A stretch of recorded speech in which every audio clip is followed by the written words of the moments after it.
Hey guys, it's Katie. Welcome back to my channel. Today I have a fragrance review to bring you. I'm really excited about it because it's by one of my favorite perfumers. I think that's the right term. And that would be Jo Malone. Today's review is on the seasonal limited edition Jo Malone White Moss and Snowdrop. I picked this bottle up during the Sephora VIB sale, which was awesome because Sephora carries Jo Malone now, and so they don't get everything that Jo Malone has to offer, but it's exciting, especially when they get like seasonal limited edition items. So I went ahead and took advantage of that. Here I have the box. I would like to kind of unbox it with you and show you. Because it's a seasonal item, it comes with this gorgeous champagne-y gold bow around the top. You slide that little puppy off, open your Jo Malone box, and here you have the bottle of the White Moss and Snowdrop. Now you can see that it is a holographic rainbow reflective bottle, and it has the gold top, which is different than your average standard bottle that has a silver top and just clear glass. So that's one thing that I really like about these seasonal limited edition ones, is that they always have fun elements to the packaging.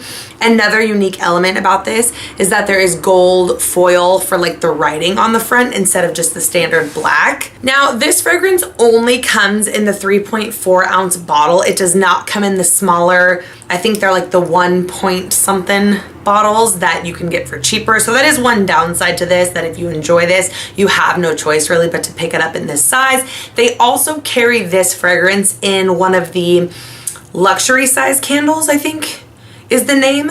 The deluxe size candle, which is in like the $200 price point instead of the $500 price point. That's like the massive one. It's a 3-wick candle instead of a 5-wick candle. So that's another way you could enjoy this fragrance. So the packaging definitely suckered me in, and the fact that it's limited edition definitely suckered me in. But then I got to testing and playing around with the fragrance, and sure enough, I fell in love. This one is described as being warm and spicy. It has cardamom, snowdrop, and white moss. Apparently snowdrop is a type of flower, which I wasn't necessarily familiar with. This is one where when I smelled it in the bottle,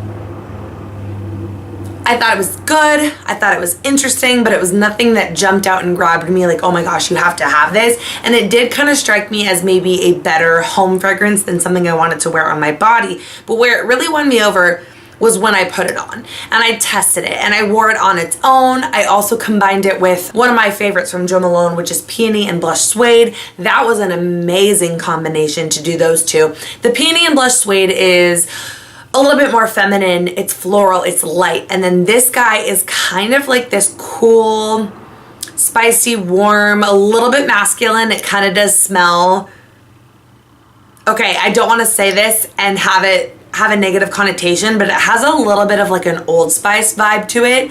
But in the way, like, for me, Old Spice kind of reminds me of like my dad when I was little, and it's kind of like a positive memory. It's like a crisp, cool, clean man is kind of what that Old Spice smell is to me. And that's kind of what this is. It's a crisp, cool, clean, slightly masculine scent. But then it also has a touch more warmth than what I would say just a standard Old Spice would have. And because of that, I think that's what kind of really makes it perfect for winter. I tend to categorize my fragrances by like spring and summer as one category, and then fall and winter as one category. And for the most part, that still rings true. But every now and again, a certain fragrance will really lend itself to like one of those seasons, such as Replica Beach Walk is very much a summer scent. And yes, I'll wear it in the spring, but it's very summer specific. Do you know what I mean? This is one that I would say is kind of like a winter specific. And it's hard to explain. It kind of just has this delicate, like it reminds me of like snow. And no pun intended because Snowdrop is in the name, but again, that's not referring to like snow falling from the sky. That's referring to a specific type of flower, which is called Snowdrop. It says that there's a touch of golden amber and some cardamom, which cardamom, if you know anything about it, it's a spice. So it's warm, it's spicy, it's cozy. I definitely think this is a unique one. I don't think this is one that absolutely everybody and their mom is going to love just because it is a little bit more niche smelling, kind of out of all of the Jo Malones. But if you're a fan of Jo Malone, I definitely think that this would kind of pique your interest. It's a little bit reminiscent of Wood Sage and Sea Salt by Jo Malone, and that's a very popular fragrance from the Jo Malone house. Like, it's a really, really good one. It's not exactly the same, but it definitely reminds me of it because it has that kind of androgynous, like, man or woman could wear it. It just smells clean and crisp and kind of like of the earth. I don't know. So I definitely recommend this. I know that it's still available. The other seasonal limited edition one they have right now is called Orange Bitters, which that one does come in the big size and the small size. And I think there's a single wick candle from the Orange Bitters. I'm not entirely sure. I know you cannot get all of this on the Sephora website. Unfortunately, you can only get these, like the whole product line from like actual Jo Malone or Nordstrom or other big department stores.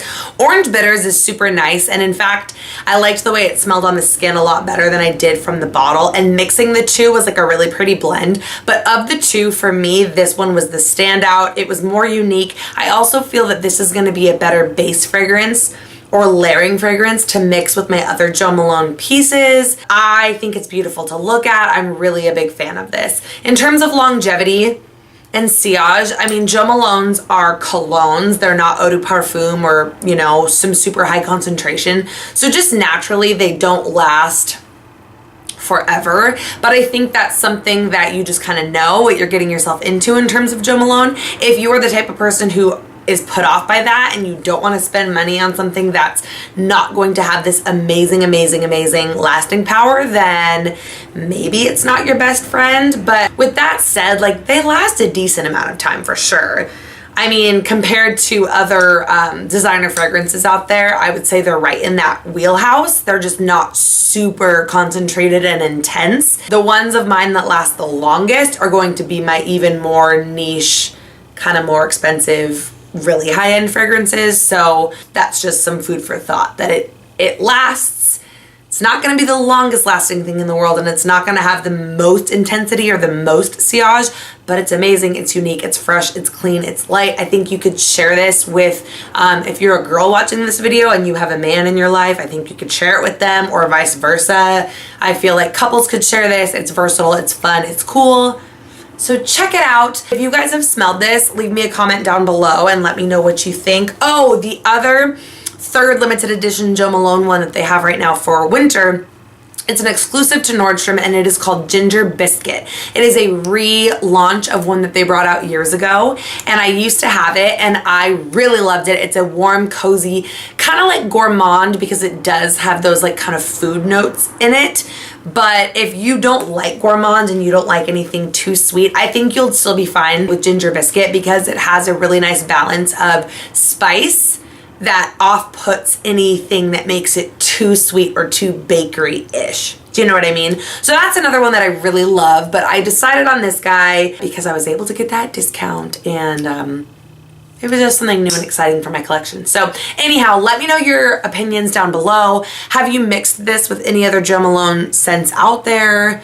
What are your thoughts? Please leave me a comment if there's a specific fragrance you want me to review or any other video ideas that you have. I would love it if you would subscribe, especially if you're into fragrance, because so am I, and I talk about it a lot. I will see you guys next time. Love you.